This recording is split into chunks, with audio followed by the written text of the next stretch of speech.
Hello friends, class 9th ICSE से हम chapter कर रहे हैं 13 रेक्टिलिनियर फिगर्स। पहले लेक्चर में हमने क्वेश्चन नंबर 7 तक कंप्लीट किए। स्टार्ट करते हैं क्वेश्चन नंबर 8। पहले क्वेश्चन नंबर 8 का पहले पार्ट का फिगर बना दिया है। क्वेश्चन कह रहा है कि एबीसीडी से ट्रेपीजियम दिया है और एक्स और वाई का वैल्यू निकालना है। तो बहुत ट्रेपीजियम की प्रॉपर्टी है कि उसकी एक अपोजिट पेयर पैरेलल होती है, मतलब A B parallel C D दिया हुआ है और उसको यूज करते हुए एक्स और वाई का वैल्यू निकालना है। तो देखो कितना आसान है। मैंने लिखा A B parallel C D. अगर A B parallel C D है तो इन दोनों एंगल का सम 180 और इन दोनों एंगल का sum 180। Reason co interior angle, तो मैंने लिखा angle A plus angle D is equal to 180 degree और रीजन लिखिएगा को इंटीरियर एंगल्स।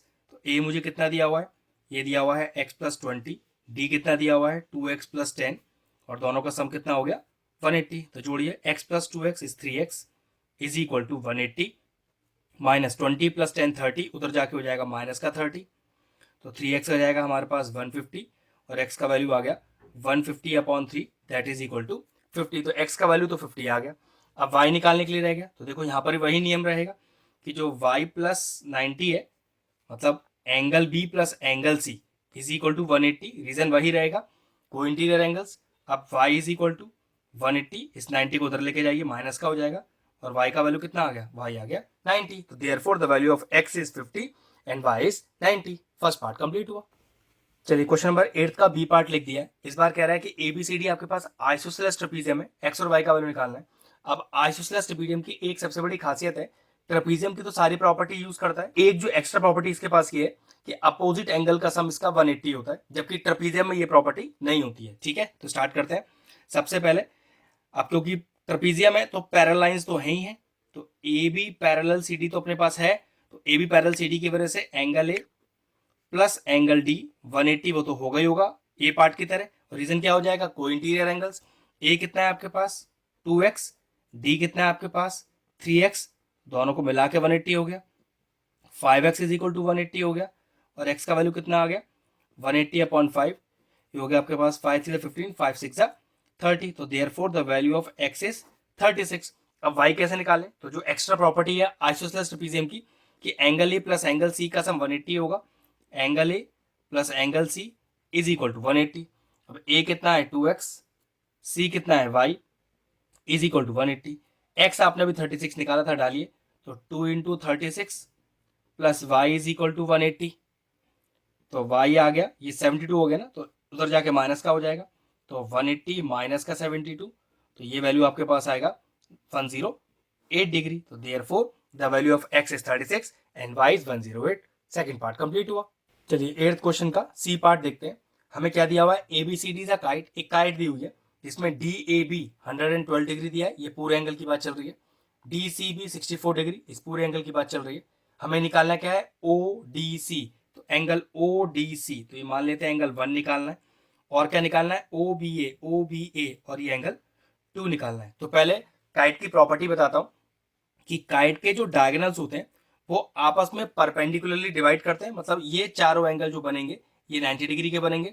और जो काइट के डायगोनल होते हैं वो एंगल बाइसेक्टर भी होते हैं, मतलब ये जो AC है इस एंगल ए को 2 बराबर हिस्सों में डिवाइड कर रहा है और एंगल C को भी 2 बराबर हिस्सों में डिवाइड कर रहा है। बस इसको यूज करते हुए मैं अपना आंसर निकाल लूंगा। तो सबसे पहले देखो क्या करते हैं, तो लिखते हैं AC bisects angle A and angle C। तो अगर एंगल ए बाइसेक्ट हो चुका है तो आप लिख सकते हो, सबसे पहले मैं करता हूँ नाम थोड़ा डाल लूँ, 1 और 2 डाल चुका हूँ ना, तो यहाँ मैं डाल लेता हूँ 3, यहाँ डाल लेता हूँ 4, यहाँ डाल लेता हूँ 5 और यहाँ डाल लेता हूँ 6। तो अब देखो जरा ध्यान से, अगर मैं लिखूँ कि एंगल ए बराबर 112, ठीक है ना, एंगल ए तो 112 है, लेकिन मुझे पता है कि एंगल ए 2 एंगल्स में बटा हुआ है, किसमें 3 और 4 में।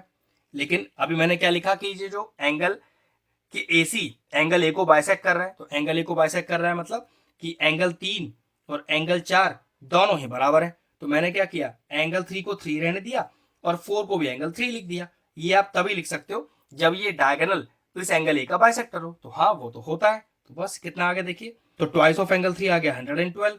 तो यहाँ से एंगल 3 कितना आएगा 112 अपॉन 2, तो ये हो गया 2 5 10 और 2 6 12। तो यहाँ एंगल 3 का वैल्यू आ गया आपके पास 56 डिग्री। अब मैंने शुरू में क्या कहा था कि जो डायगोनल है वो बाइसेक्ट करते हैं राइट एंगल, चलो नाम दे देते हैं इसको 7। तो 3 हमें पता है, 7 हमें पता है 90, 2 निकाल लेंगे जब हम ट्राइंगल AOB में angle sum property of triangle लगाएंगे। तो इन ट्राइंगल AOB ध्यान से देखिए 3 + 7 + 2 = 180। रीजन क्या डालेंगे? Angle sum property of triangle. 3 अभी निकाला 56, 7 हो गया 90 और 2 ये तो अपने को फाइंड आउट ही करना है। तो ये लीजिए, तो एंगल 2 = 180, इन दोनों को उधर लेके जाइए, -90 माइनस का 56 और ये हमारे पास सॉल्व करके आएगा 34 डिग्री। तो देयरफॉर जो एंगल 2 हमें मेरा निकालना था वो आ गया 34 डिग्री। अब बिल्कुल इसी तरह से जैसे हमने एंगल 2 निकाला है ऐसे एंगल 1 निकलेगा। वो कैसे? देखो आप कैसे लिखोगे, सेम यहीं पर कि angle C 64 degree, angle C के दो एंगल है 5 और 6, तो 5 + 6 = 64 डिग्री। लेकिन AC ने एंगल C को बाइसेक्ट किया है तो 5 + 6 64 लिखा है ना, तो 5 को 5 रहने दीजिए, 6 को भी 5 लिख दीजिए, तो ट्वाइस एंगल 5 64 आ जाएगा, वहां से एंगल 5 आ जाएगा, 64 को 2 से डिवाइड कर देंगे। ये जो एंगल अगर मैं इसे 8 मान लू तो ये भी 90 डिग्री, तो 5 आपको मिल गया 32, 8 है 90, एंगल 1 निकालना है। तो जैसे आपने यहाँ पर angle 2 angle sum property use करके निकाला था, बिल्कुल उसी तरह से आप एंगल 1 निकाल लेंगे। बिल्कुल सेम तरीके से जैसे एंगल 2 निकला है, सेम इसी तरीके से एंगल 1 निकालना है। ये आप पार्ट खुद कर लीजिएगा। क्वेश्चन फिनिश हुआ। चलिए क्वेश्चन नंबर 9 के पहले 2 क्वेश्चन लिख दिए हैं मैंने, ठीक है। अगले 2 क्वेश्चन नेक्स्ट पार्ट में करेंगे। पहला क्वेश्चन कह रहा है कि prove that each angle of a rectangle is 90 degree, और दूसरा कह रहा है कि prove that if angles of the quadrilateral are equal it is a rectangle. तो देखो इसको कैसे करते हैं, पहला पार्ट देखते हैं। अब मैंने एक रेक्टेंगल बनाया, हमें क्वेश्चन में गिवन है ABCD रेक्टेंगल हो गया। अब रेक्टेंगल की प्रॉपर्टी क्या होती है कि अपोजिट साइड बराबर होती है और सारे एंगल 90 डिग्री होते हैं। लेकिन सारे एंगल 90 डिग्री तो मुझे प्रूव कर रहा है, तो उसको तो मैं यूज कर नहीं सकता, लेकिन एक बात यूज कर सकता हूं कि सारे एंगल बराबर होते हैं, जिसको 90 में ले नहीं सकता, 90 प्रूव करके लाना है। तो देखो जरा, इन रेक्टेंगल ऐसे लिखिएगा, angle A = angle B = angle C = angle D। भाई चारों एंगल बराबर ही होते हैं रेक्टेंगल के, तो वो मैंने लिख दिया। अब हमें क्वाड्रेंट के अगर चारों एंगल पता है तो एंगल सम प्रॉपर्टी लगाकर मैं ये प्रूव कर सकता हूं कि सारे एंगल 90 है। वो देखो कैसे, इन रेक्टेंगल ABCD चारों एंगल जोड़िए, angle A + angle B + angle C + angle D = 360। Angle sum property of the quadrilateral में जो एंगल सम होता है वो 360 होता है, लेकिन मुझे पता है कि चारों एंगल बराबर है, तो सबको एक एंगल लिख दो। कैसे? Angle A + angle A + angle A + angle A = 360 degree. तो 4 times of angle A = 360 degree, which implies angle A = 360/4 that is equal to 90। A 90 हो गया तो BCD तो बराबर ही है, तो चारों 90 हो गए। यही मुझे प्रूव करना था कि अगर ABCD रेक्टेंगल है तो उसके सारे एंगल 90 होंगे, तो मैंने प्रूव कर दिया। अब इसका सेकंड पार्ट चेक करो, बस हमें यहां पर ये कह रखा है कि ABCD रेक्टेंगल ना होकर क्वाड्रिलेटरल है, तो क्या करेंगे इस सेकंड वाले के प्रूफ में, इन रेक्टेंगल जहां लिखा है ना मैंने, तो बस वहां लिख देंगे in quadrilateral all the angles are equal. लो जी, all the angles are equal. फिर इन रेक्टेंगल ABCD की जगह फिर लिखिए यहां पर इन क्वाड्रिलेटरल ABCD, एंगल से प्रॉपर्टी लगाइए, चारों एंगल बराबर है तो चारों एंगल किसी एक एंगल के बराबर कर दीजिए। यहां से भी देखो 90 डिग्री आ गया, और अगर चारों एंगल 90 डिग्री है तो yes it is a rectangle. ये लीजिए, दोनों पार्ट एक ही साथ प्रूव हो गए। चलिए 9th क्वेश्चन का थर्ड पार्ट देखते हैं। कह रहा है if the diagonals of the rhombus are equal then it is a square. मतलब अगर कि रोम्बस का अगर दोनों डायगोनल बराबर है तो वो स्क्वायर है। देखिए, तो एक क्वाड्रिलेटरल बना लेते हैं। ये लीजिए, तो ABCD क्वाड्रिलेटरल बनाया। अब ये क्वाड्रिलेटरल का नाम दिया हुआ है क्या? रोम्बस। रोम्बस की प्रॉपर्टी क्या है कि सारी साइड बराबर है और डायगोनल्स बराबर है, ये हमें क्वेश्चन में गिवन है। तो देखो जरा, दोनों डायगोनल बनाते हैं।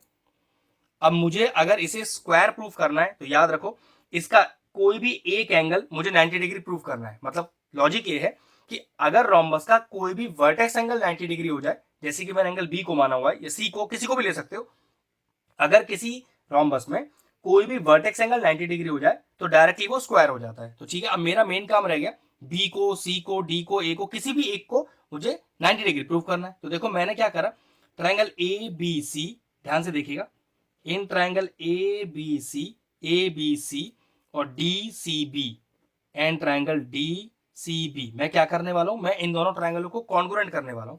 ठीक है, उसका फायदा पता चल जाएगा।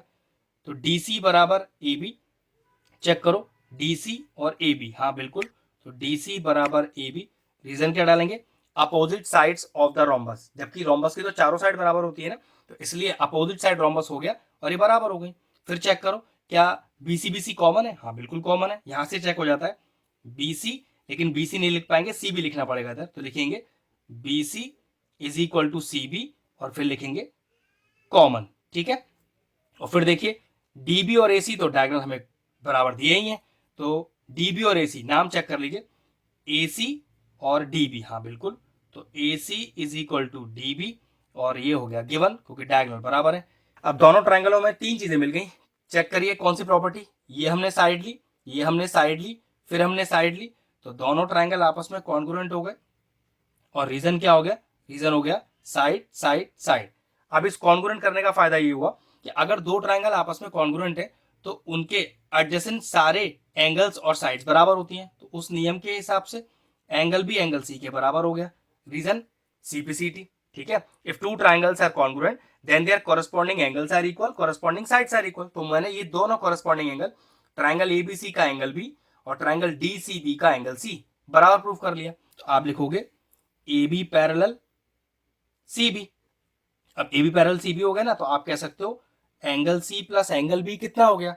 180 डिग्री। और रीजन क्या लिखेंगे? को इंटीरियर एंगल्स, कि दो पैरेलल लाइन के बीच के जो एंगल्स होते हैं उन दोनों एंगल का sum 180, reason co interior angle. लेकिन प्रूफ क्या किया? B और C दोनों बराबर है, तो क्या करें, C को भी B लिख दीजिए, B को B रहने दीजिए, तो यहां से कितना आ गया?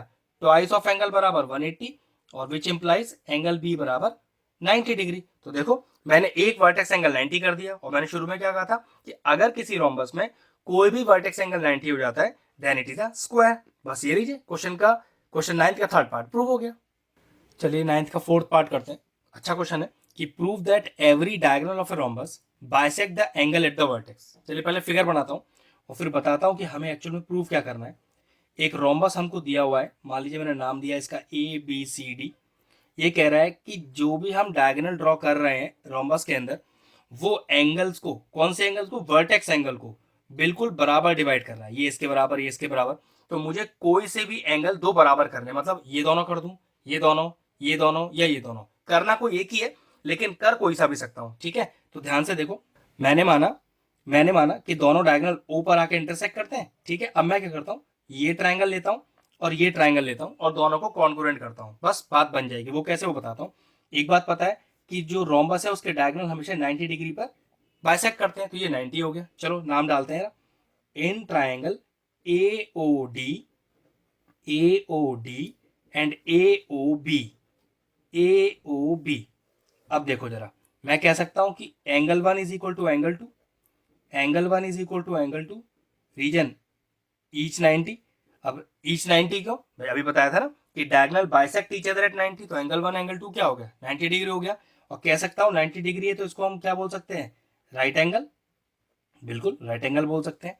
अब राइट एंगल की जो ऑपोजिट साइड होती है वो होती है हाइपोटेन्यूज, लेकिन हाइपोटेन्यूज है इसलिए बराबर नहीं है। AB बराबर AD है, क्योंकि रोम्बस है ना, सारी साइड तो बराबर ही है। तो कैसे लिख सकते हैं? देखो एंगल 1 के अपोजिट AB और एंगल 2 के अपोजिट AD, ये ऑलरेडी बराबर है, गिवन है, रोम्बस है, लेकिन राइट एंगल के अपोजिट है, तो ये कौन सी साइड बना रही है हमारे लिए? ये बना रही है हाइपोटेन्यूज। तो राइट एंगल मिल गया, हाइपोटेन्यूज मिल गया, और AO बराबर AO कॉमन साइड है, ठीक है, कॉमन। और ऐसे लिख सकते हैं एनी वन साइड। तो इससे फायदा क्या हुआ? देखो R मिल गया, H मिल गया, S मिल गया, तो ट्राइंगल AOD कॉन्ग्रुएंट हो गया ट्राइंगल AOB के by the property RHS, right angle, hypotenuse और एनी वन साइड, तो ट्राइंगल कॉन्ग्रुएंट हो गए। और हमें फायदा क्या हुआ? अगर दो ट्राइंगल आपस में कॉन्ग्रुएंट होते हैं तो पहले ट्राइंगल के सारे एंगल्स दूसरे ट्राइंगल के सारे करस्पॉन्डिंग एंगल के बराबर, पहले ट्राइंगल की सारी साइड दूसरे ट्राइंगल की करस्पॉन्डिंग साइड्स के बराबर। लेकिन हमें तो सिर्फ 3 और 4 को ही बराबर प्रूफ करना है। ये लीजिए CPCT। तो हमने प्रूफ कर दिया 3 और 4 बराबर है। हमने यही प्रूफ करना था कि 3 4 बराबर है, क्योंकि ये AC डायगोनल एंगल A को बाइसेक्ट कर रहा है। मैंने आपसे कहा था ना कोई सा भी आप एक वर्टेक्स एंगल बराबर प्रूफ कर सकते हो। मैंने 3 और 4 बराबर कर दिया, तो लिख लेंगे सिमिलरली ये भी बराबर, ये भी बराबर, ये भी बराबर, बस बात बन गया। तो देयरफॉर हमारा काम हो गया, हेंस प्रूव्ड। चलिए क्वेश्चन नंबर 10 देखते हैं। क्वेश्चन कह रहा है कि ABCD is a parallelogram if AC bisect angle A। तो प्रूव करना है कि AC एंगल C को भी बाइसेक्ट करता है, ABCD एक रोम्बस है और AC परपेंडिकुलर BD। चलिए पहले फिगर बनाते हैं तो ज़्यादा बेहतर समझा पाएंगे। ये लीजिए, मैंने लिया ABCD इज अ पैरेललोग्राम। जिसमें ये जो डायगोनल AC है वो एंगल A को बाइसेक्ट करता है, मतलब angle 1 is equal to angle 2 question में दिया हुआ है। तो पहले गिवन लिखते हैं। गिवन है अपने पास कि ABCD इज अ पैरेललोग्राम, और क्या दिया है, हमें दिया है angle 1 is equal to angle 2। To proof क्या करना है, ये सारी तीनों चीजों को इस टू प्रूफ में लिख दीजिए, ठीक है। अब करेंगे प्रूफ, कंस्ट्रक्शन कोई है नहीं। पहला क्या है प्रूफ है कि AC बाइसेक्ट एंगल C, कि जो AC है जिसने एंगल A को बाइसेक्ट किया हुआ है वो एंगल C को भी बाइसेक्ट करती है। मतलब मैं इसको नाम देता हूँ 3 और 4, और मुझे प्रूफ करना है 3 और 4 बराबर है। जरा ध्यान से देखिए, 3 और 4 दो ट्राइंगल्स के दो एंगल्स तो नहीं है, हाँ जी दोनों ट्राइंगल के दो एंगल ही हैं। तो एंगल्स को बराबर करने का कोई तरीका नहीं है, तरीका सिर्फ एक है कि दोनों ट्राइंगलों को जिसमें ये दोनों एंगल आ रहे हैं उन्हें कॉन्ग्रुएंट कर दीजिए, और फिर 3 और 4 बराबर लिख दीजिए और पीछे लिख दीजिएगा CPCT। तो वो दो ट्राइंगल चूज कर लीजिए जिसमें ये दोनों एंगल्स आ रहे हो। तो देखो ट्राइंगल लो, ADC में 3 आ रहा है और ABC में 4 आ रहा है, चलो नाम लिखते हैं। तो in triangle ADC and triangle ABC, और तीन चीजें ढूंढते हैं जिससे कि हम कॉन्ग्रुएंट कर सकें। तो चेक करो क्या AD BC के बराबर है, हाँ बिल्कुल बराबर है। ये एक पैरेललोग्राम दिया हुआ है, लेकिन नाम का ऑर्डर चेक करना पड़ेगा। AD और BC, देखो AD तो BC तो पीछे आ रहा है, सॉरी कॉन्ग्रुएंसी में ये चीज गलत है, आपको नाम थोड़ा सही से लिखना पड़ेगा। तो देखो नाम फिर से लिख लेते हैं। जैसे मैंने यहाँ ADC लिया हुआ है ना, तो यहां मैं ले सकता हूं CBA, ठीक है। तो मैंने ट्राइंगल का नाम लिया CBA। एक चीज का ध्यान रखना, कॉन्ग्रुएंसी करते समय ये जो ट्राइंगलों का नाम का ऑर्डर है वो बहुत करेक्ट होना चाहिए, ठीक है। अब देखो जरा, मैंने साइड क्या ली थी, AD और BC, तो चेक करो नाम का ऑर्डर कैसे आ रहा है, AD और BC की जगह CB आ रहा है, हाँ ये चलेगा। तो AD is equal to CB, AD और CB, हाँ ठीक है। और रीजन क्या डालेंगे, opposite sides of the parallelogram. अब दूसरा लो, angle 1 is equal to angle 2, हाँ रीजन क्या लिखेंगे, गिवन। और तीसरा चेक करो, AC कॉमन है, लेकिन नाम देखो किस तरह से आ रहा है, AC, और यहाँ पर AC की जगह CA आ रहा है, हाँ उल्टा तो चल सकता है। तो AC is equal to CA, और रीजन क्या लिखेंगे, कॉमन। तो तीन चीज मिल गई। चेक करो एक ट्राइंगल में तीन चीजों का ऑर्डर क्या बैठ रहा है। अगर मैं ऊपर वाला ट्राइंगल लू तो AD साइड एंगल A, और AC साइड तो साइड एंगल साइड। तो आप लिखोगे कि जो ट्राइंगल ADC है वो कॉन्ग्रुएंट है ट्राइंगल ABC के, रीजन हो गया साइड एंगल साइड। अब फायदा क्या हुआ कि अगर दो ट्राइंगल आपस में कॉन्ग्रुएंट है तो करस्पॉन्डिंग एंगल्स बराबर, तो आप लिख सकते हो angle 3 is equal to angle 4, reason हो गया CPCT। इसका मतलब होता है corresponding parts of congruent triangles, मतलब कि अगर दो ट्राइंगल आपने कॉन्ग्रुएंट प्रूफ कर दिए तो पहले ट्राइंगल की सारी साइड दूसरे ट्राइंगल की सारी साइड के बराबर, पहले ट्राइंगल के सारे एंगल दूसरे ट्राइंगल के सारे कॉरस्पॉन्डिंग एंगल्स के बराबर, उसके लिए रीजन होता है CPCT, ठीक है। तो पहला पार्ट प्रूव हो गया। अब ABCD को रोम्बस प्रूफ करना है। रोम्बस प्रूफ करने का सबसे बेस्ट तरीका, all the sides equal proof कर दो। लेकिन पैरेललोग्राम में ऑलरेडी अपोजिट साइड तो बराबर ही होती है, तो अगर अपोजिट साइड बराबर हो, आप एडजेसेंट साइड को आप बराबर प्रूफ कर दो।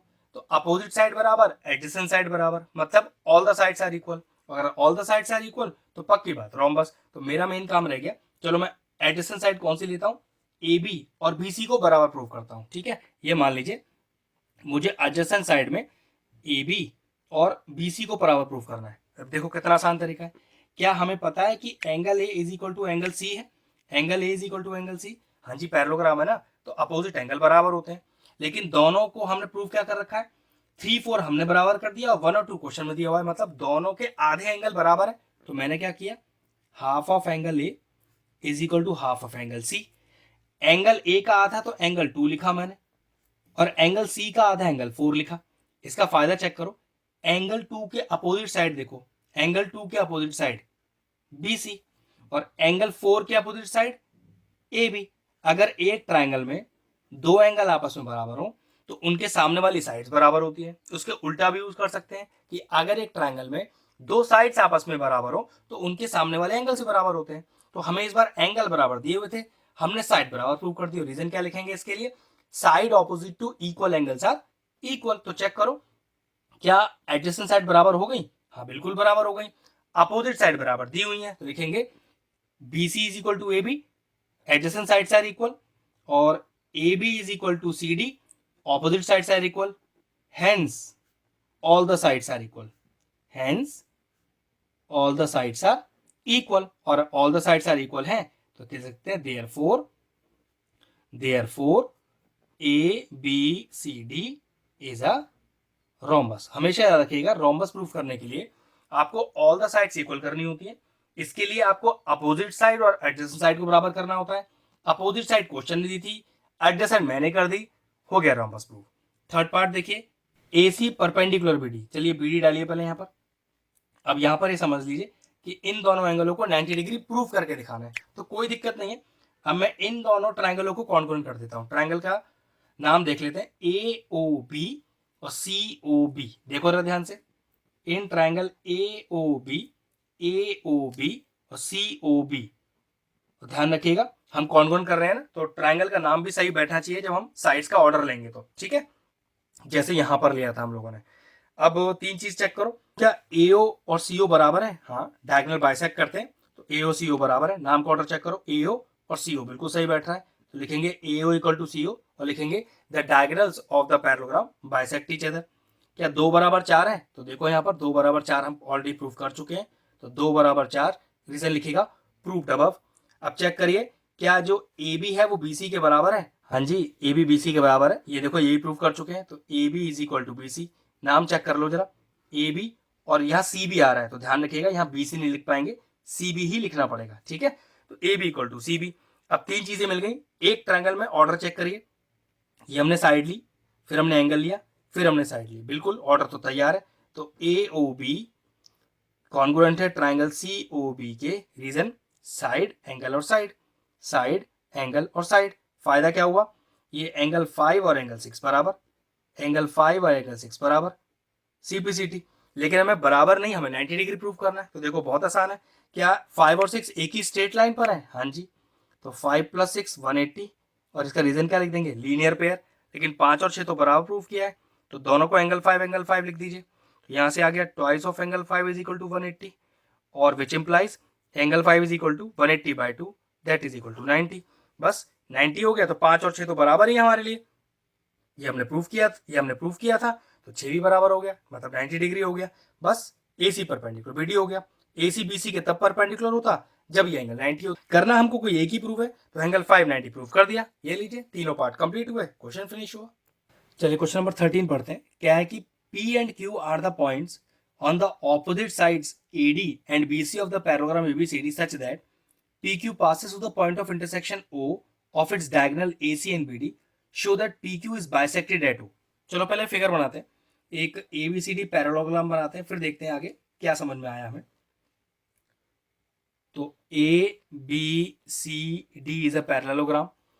देखिए क्या कह रहा है कि P जो पॉइंट है वो AD के अपोजिट साइड पर है, तो AD के अपोजिट साइड BC, तो यहाँ पॉइंट P है, और Q कहाँ पर है, अपोजिट साइड ऑफ BC, तो BC के अपोजिट साइड यहाँ पर है, तो यहाँ Q है, तो ये हो गया आपकी PQ। ये लीजिए PQ में ज्वाइन कर देता हूँ। फिर कह रहा है such that PQ passes through the point of intersection of diagonal AB and CD। तो ये जो PQ है वो AC और BD डायगोनल जहां इंटरसेक्ट कर रहा है वहां से भी पास कर रहा है।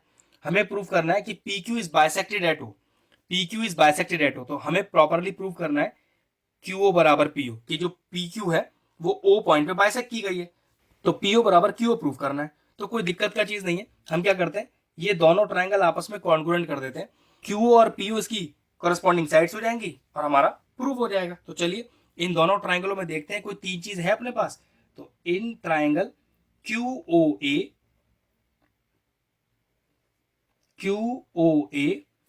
एंड ट्रायंगल, अब यहां मैंने QOA लिया है ना, तो मैं यहां लूंगा फिर आपके लिए POC, ट्रायंगल POC। कॉन्ग्रुएंसी में नाम का ऑर्डर बहुत ध्यान रखा जाता है। अब ध्यान से देखो जरा, क्या एंगल 1 और ये एंगल 2 बराबर है? Angle 1 is equal to angle 2, reason क्या लिखेंगे, वर्टिकली अपोजिट एंगल। हाँ बिल्कुल ठीक है। फिर चेक करो, क्या AO और OC बराबर है? हाँ, तो पैरेललोग्राम की डायगोनल, जो पैरेललोग्राम के डायगोनल बाइसेक्ट करते हैं आपस में, तो हाँ AO बराबर OC। नाम का ऑर्डर चेक करो, AO और OC नहीं CO लिखना पड़ेगा, तो ठीक है लिखो AO is equal to CO, diagonals of the parallelogram bisect each other. फिर चेक करो, क्या ये एंगल 3 इस एंगल 4 के बराबर है? हाँ बिल्कुल बराबर है। क्यों, लाइंस DA और CB पैरेलल है, और AC एक ट्रांसवर्सल का काम कर रही है, तो 3 बराबर 4, तो लिखेंगे angle 3 is equal to angle 4, और रीजन क्या लिखेंगे, ऑल्टरनेट इंटीरियर एंगल। तीन चीज तो मिल गई, लेकिन ट्रायंगल में ऑर्डर चेक करते हैं। एक ट्रायंगल में, चलिए इसमें चेक कर लेते हैं। हमने ये वाला एंगल लिया, ये वाली साइड ली, ये वाला एंगल लिया, हाँ बिल्कुल। तो triangle QOA congruent to triangle POC, और रीजन एंगल साइड एंगल। अब दोनों ट्रायंगल कॉन्ग्रुएंट हो गए तो करस्पॉन्डिंग साइड बराबर।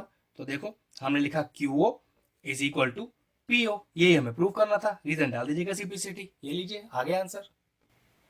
चलिए क्वेश्चन नंबर 14 का फर्स्ट पार्ट करते हैं। क्वेश्चन क्या है कि इन फिगर मैंने बना दिया है, below ABCD is a parallelogram. ABCD एक पैरेललोग्राम है, ठीक है। अब पैरेललोग्राम है ABCD इज अ पैरेललोग्राम, ठीक है। तो पैरेललोग्राम की अपोजिट साइड पैरेलल और बराबर, तो ABCD के पैरेलल भी हो गई, CD के पैरेलल भी हो गई, और ABCD के बराबर भी हो गई, ठीक है। X is the mid point of BC, X is the mid point of BC, तो आप लिख सकते हो ये जो BX है वो CX के बराबर है, ठीक है। और क्या दिया हुआ है, the line AX produce meets BC produced at Q, चलिए ठीक है। The parallelogram ABPQ is completed, तो ये लीजिए ABPQ इज अ पैरेललोग्राम, ये भी दिया हुआ है। प्रूफ करना है कि ट्राइंगल ABX और QCX कॉन्ग्रुएंट है, और DC बराबर CQ बराबर QP प्रूफ करना है। चलो देखो आराम से कर देते हैं। सबसे पहले इन दोनों ट्राइंगल कॉन्ग्रुएंट करना है ना, तो तीन चीज ढूंढनी पड़ेंगी कि हमारे पास तीन चीजें हैं कि नहीं। In triangle ABX and triangle QCX, और चेक करते हैं तीन चीजें हैं। तो चेक करो, क्या angle 1 is equal to angle 2, क्यों, रीजन देखो यार, AB और CD पैरेलल है ना। अब CD पैरेलल बोलो या DQ पैरेलल बोलो या DP पैरेलल बोलो, पैरेलल लाइन में नाम का कोई चक्कर नहीं है। तो एंगल 1 और एंगल 2 बराबर हो जाएंगे, रीजन हो जाएगा ऑल्टरनेट इंटीरियर एंगल। फिर चेक करो क्या BX CX के बराबर है, तो बिल्कुल BX CX के बराबर है भाई, क्वेश्चन में ही गिवन है, तो गिवन लिख दिया। और तीसरा चीज चेक करो, क्या एंगल 3 एंगल 4 के बराबर है, हाँ जी, वर्टिकली अपोजिट एंगल। तीन चीजें मिल गई। एक ट्राइंगल में ऑर्डर चेक करो, तो हमने एंगल यूज किया, साइड यूज की, एंगल यूज किया, तो triangle ABX congruent to triangle QCX, और रीजन क्या हो गया, एंगल साइड एंगल। अब यहां से मेरा फायदा क्या हुआ वो चेक करो, AB CQ के बराबर हो गया, AB CQ के बराबर, लेकिन देखो CQ नहीं, AB के साथ QC बैठ रहा है, तो QC लिख दीजिए, ठीक है। QC और CQ एक ही चीज होती है, CPCT। इसका फायदा हमें आगे दिखाई देगा।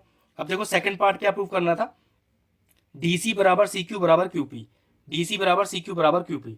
अब जरा ध्यान से देखना, ये जो AB है वो QP के बराबर है, AB जो है वो QP के बराबर है, क्यों, opposite sides of the parallelogram, ठीक है।